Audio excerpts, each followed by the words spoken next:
Histoire ennuyeuse pour s'endormir. Le jour où Apollon s'est ennuyé et a inventé la musique. Salut à tous, ce soir, nous dérivons vers le haut, au-delà des nuages, au-delà des cumulonimbus, jusqu'à atteindre le sommet étincelant du mont Olympe. L'air y est trop vif pour bien respirer, et tout sent vaguement l'ambroisie rôtie et le drame. Vous êtes entouré de colonnes qui ne soutiennent rien de dieux allongés dans des toges ridicules et d'une lumière dorée omniprésente qui ne connaît jamais le crépuscule. C'est ici que l'ennui semble devenir divin. Et au centre de tout cela, Apollon, grand doré, littéralement lumineux, dieu du soleil, de la médecine, de la poésie, de la prophétie et plus tard de la musique. Mais pas encore. Pour l'instant, il s'ennuie à mourir dans son esprit céleste. Vous ne survivrez probablement pas à cela, ni à l'altitude, ni à l'intensité, et certainement pas à la vue d'un dieu boudeur parce qu'il n'a plus rien à conquérir. Alors, avant de vous installer confortablement, prenez un instant pour aimer la vidéo et vous abonner, mais seulement si vous aimez vraiment ce que je fais ici. Et dites-moi d'où vous connectez-vous ce soir, indiquez votre ville et l'heure locale dans les commentaires. J'adore voir notre petit club d'histoire pour s'endormir, s'étendre dans le monde entier. Maintenant, tamisez les lumières, allumez peut-être un ventilateur pour un doux bourdonnement de fond et glissons doucement dans le voyage de ce soir. Apollon n'a pas l'habitude de rester inactif.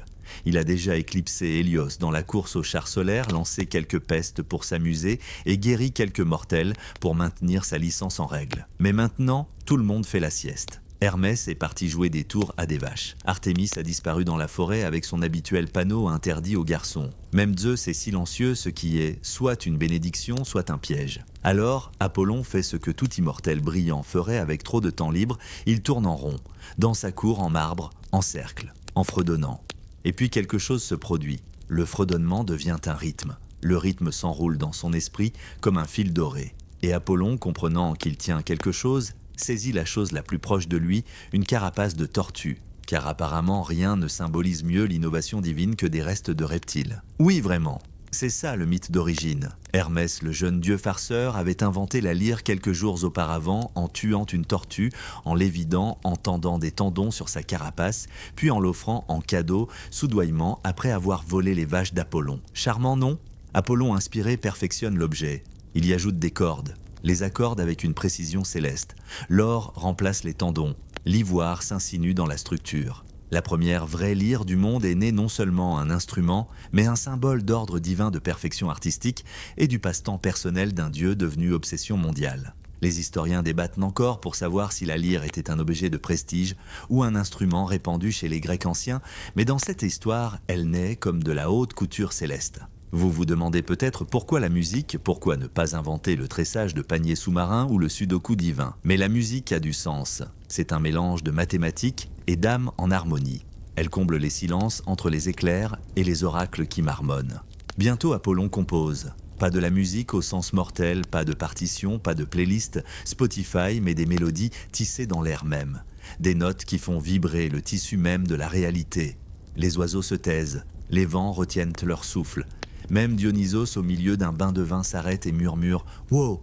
Et les mortels en bas, eh bien, ils n'entendent pas exactement la lyre. Pas encore. Mais quelque chose s'éveille, des bergers se mettent à pincer des roseaux.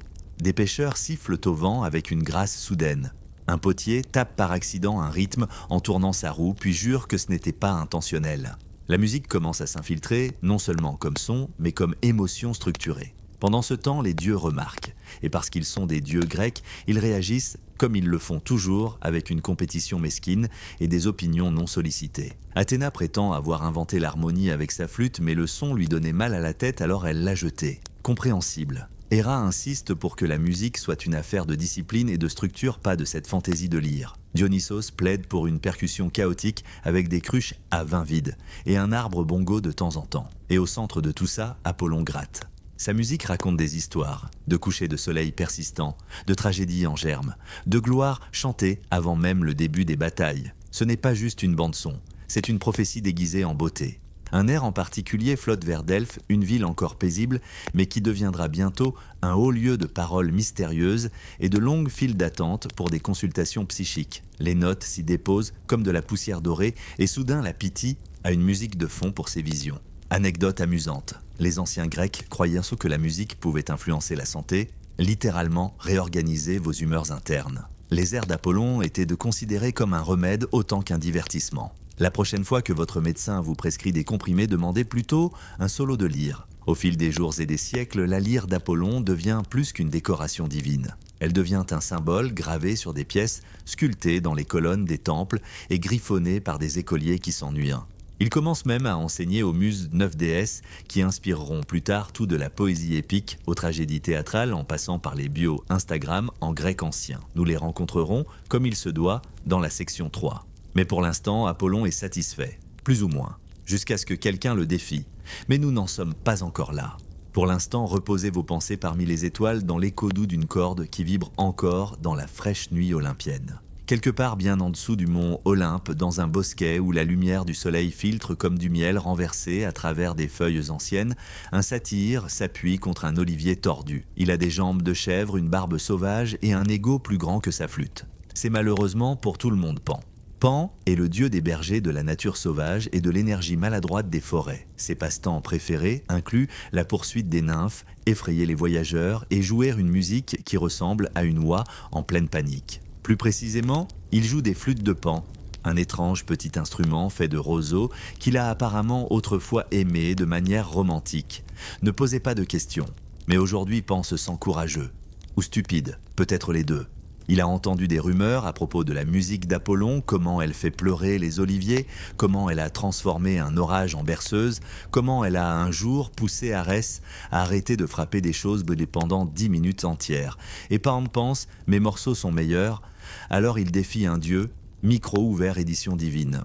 Vous pourriez penser qu'Apollon balayerait cela d'un revers de la main. Après tout, il est littéralement la divinité de la musique, tandis que Pan a l'air de vivre dans une camionnette couverte de mousse et ne se douche que lorsqu'il pleut. Mais Apollon, que les cieux le bénissent, est à la fois fier et assez ennuyé pour dire « Très bien, allons-y ».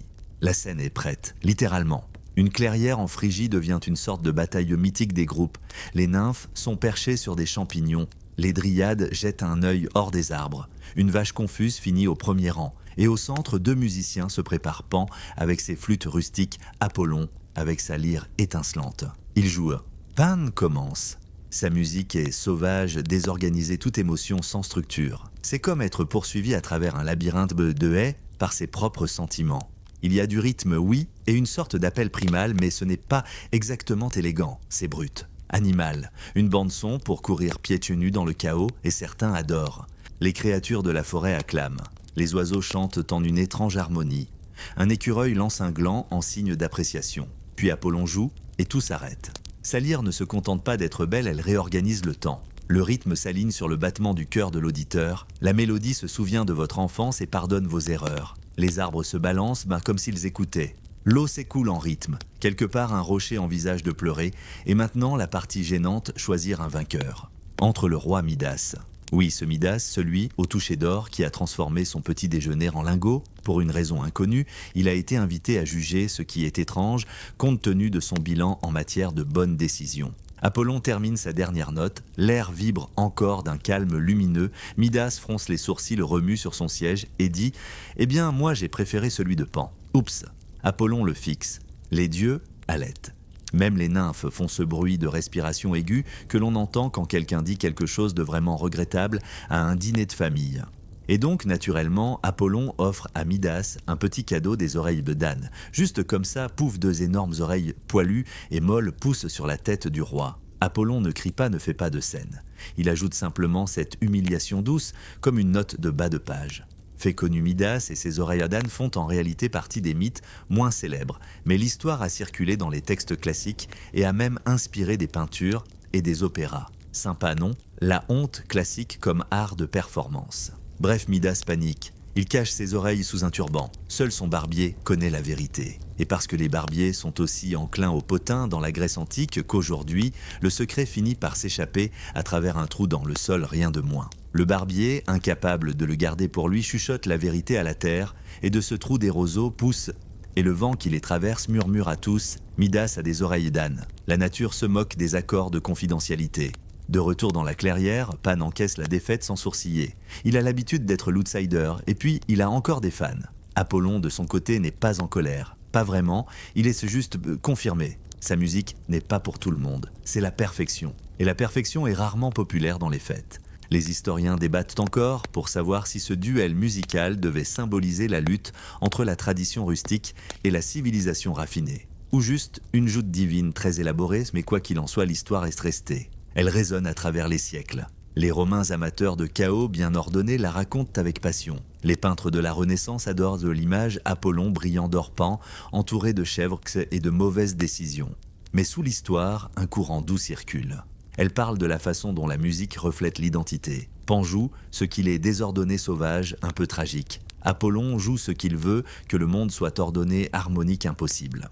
Et vous assis là dans la douce obscurité, peut-être entendez-vous les deux.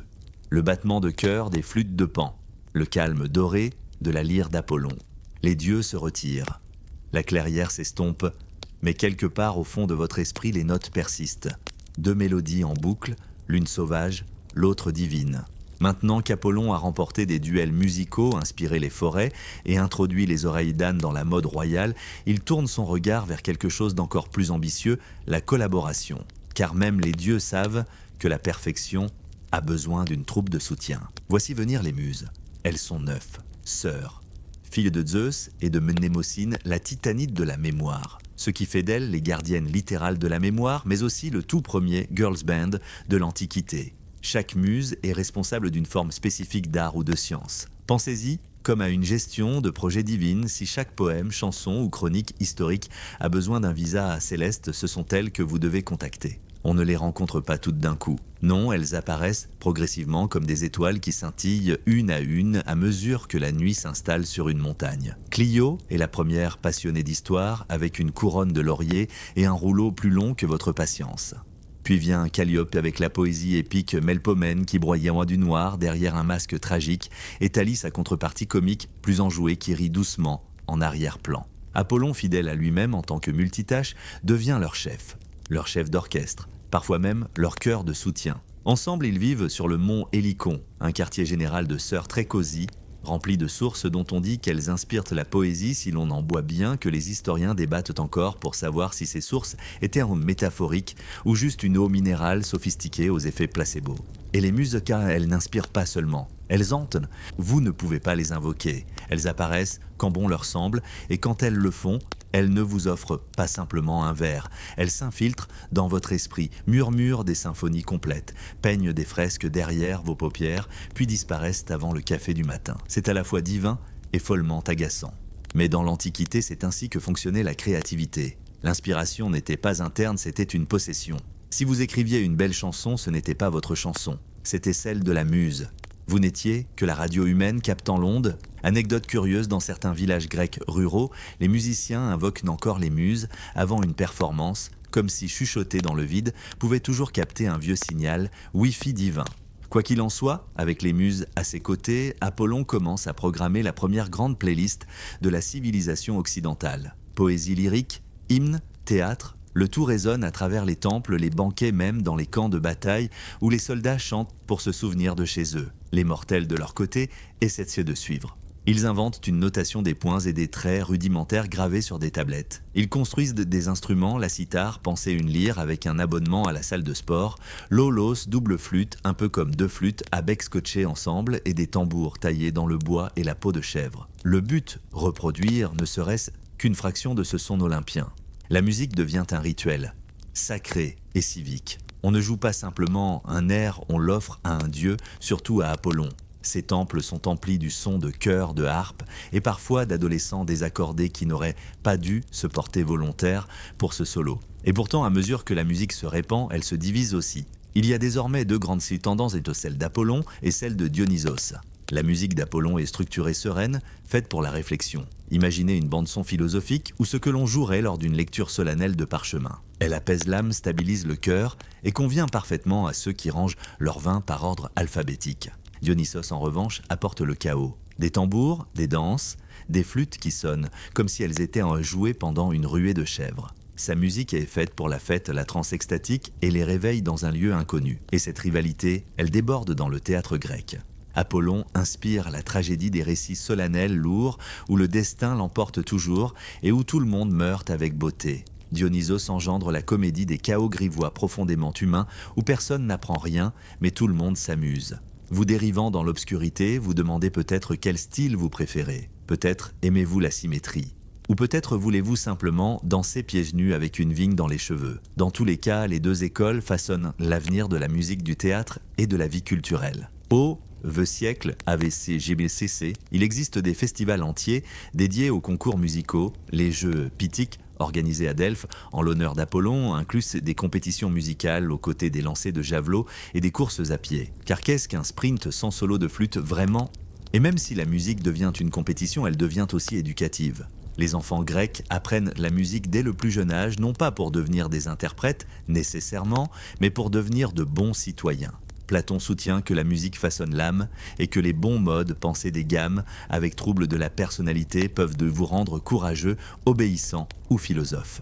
Les historiens débattent encore pour savoir si Platon ne suranalysait pas simplement sa playlist, mais l'idée s'impose, la musique n'est pas un divertissement futile. C'est une formation quant aux muses, elles restent insaisissables. Des influenceuses immortelles qui ne se livrent jamais trop et qui disparaissent de toujours après un vers parfait. Mais Apollon, il joue encore, il compose encore, guide encore, murmure toujours à travers les cordes frémissantes. Et si vous vous arrêtez dans le silence entre deux pensées, peut-être l'entendrez-vous aussi, un fil mélodique doux qui s'enroule autour de votre pouls, le genre de musique qui n'est pas faite pour vous mais qui vous appartient tout de même. Vous flottez maintenant ni sur l'Olympe, ni dans un bosquet sacré, mais quelque part entre les deux. Un espace où l'histoire humaine et l'impulsion divine se confondent comme de la vieille peinture sur une amphore fendue. La musique d'Apollon est descendue des montagnes.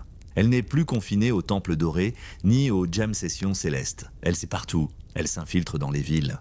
Prenez Delphes, autrefois simple ville de montagne, elle est désormais un haut lieu de la prophétie des rituels et de silences gênants dans des antichambres enfumées. La Pythie siège dans une chambre obscure, ses paroles sont sauvages et fragmentées. Mais à l'extérieur, dans le théâtre sacré, creusé à même la pierre, les gens se rassemblent. Pas seulement pour des présages, mais pour des représentations. Des hymnes au nom d'Apollon, des chœurs résonnants, des chants faits pour apaiser, honorer et parfois détourner l'attention du fait que personne n'a compris ce que la Pythie venait de dire. L'influence d'Apollon modèle tout cela, les accords, les gammes, l'idée même que la musique puisse avoir un sens profond. Au IVe siècle, à Virginia JAC, les musiciens sont respectés et redoutés. Certains disent que trop de musique peut séduire l'âme, d'autres qu'elle peut la guérir. Vous commencez à comprendre qu'aux yeux des Grecs, la musique n'est pas un art, c'est un pouvoir sous forme de vibration. Même lorsque les Grecs déclinent et que Rome s'élève, Apollon refuse d'être oublié. Il devient Phoebus, en latin, toujours doré, toujours rayonnant, toujours dieu des arts. Les poètes romains, comme Ovide et Virgile, gardent son image vivante. Les dîners romains incluent souvent des musiciens harpistes, flûtistes, chanteurs, tous se produisant sous le regard de bustes d'Apollon, veillant depuis un coin de marbre tel un recruteur de talents célestes. Bien sûr, toutes les performances ne sont pas divines. Petite anecdote curieuse. L'empereur Néron, célèbre pour avoir joué de la lyre pendant que Rome brûlait, même si ce n'était probablement pas un violon, était obsédé par Apollon. Il se voyait comme Apollon réincarné dieu du soleil de la poésie, et hélas, de talents musicaux très discutables. Il forçait les gens à assister à ses concerts. Beaucoup faisaient au semblant de s'évanouir pour s'enfuir. Les historiens débattent encore.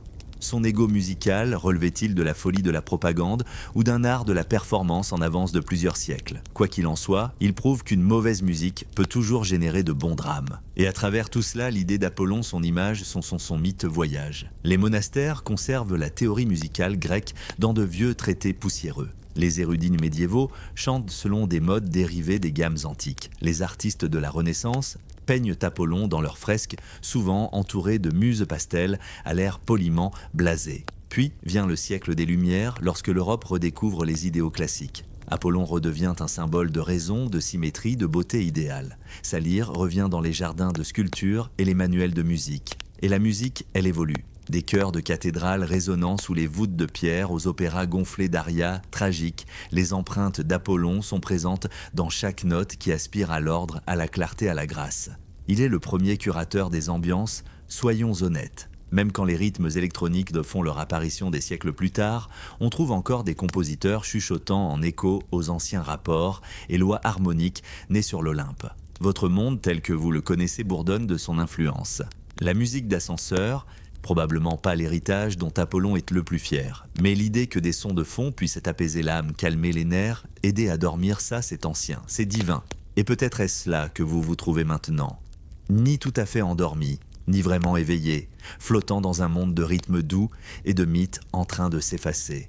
Un monde où le temps se déroule lentement et où les dieux fredonnent des berceuses que vous n'avez jamais entendues, mais que vous semblez pourtant reconnaître. Au final, Apollon n'a pas seulement inventé la musique, il a traduit l'ennui en beauté, il a sculpté le silence, il a fait de l'écoute un acte de révérence. Et alors que les étoiles tournent lentement au-dessus de vous et que votre souffle ralentit, vous pourriez encore sentir cette musique tissée entre les battements du cœur douce, comme le crépuscule constante comme la marée. Vous êtes en sécurité maintenant, bercé dans cet espace tranquille où l'histoire se fond dans le silence. Les dieux se sont tus, les lyres ont cessé leur bourdonnement doré. L'air est épais de calme comme ce silence qui suit la dernière page d'un livre. Tout est plus lent ici. La lueur des torches antiques devient le rythme paisible de votre respiration. Les halls de marbre de l'Olympe se transforment en rêves, ceux où vous marchez pieds nus sur de la pierre tiède, suivant le son de cordes lointaines. Chaque pas devient plus léger, chaque son plus discret. Les muses se retirent dans la brume, leurs rires comme des échos lointains, leurs récits repliés dans le silence.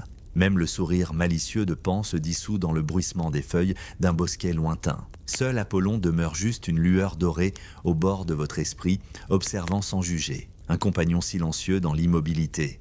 La musique qu'il a créée, celle que vous avez suivie ce soir, n'est plus forte. Elle est juste là comme une chaleur, comme le léger bourdonnement de vos pensées quand le monde s'éloigne. Laissez-le s'éloigner, laissez les questions s'effacer, les histoires se déposer la nuit, s'approfondir. Car vous n'êtes plus dans l'histoire maintenant. Vous êtes dans sa rémanence, dors doux voyageur, les dieux veillent,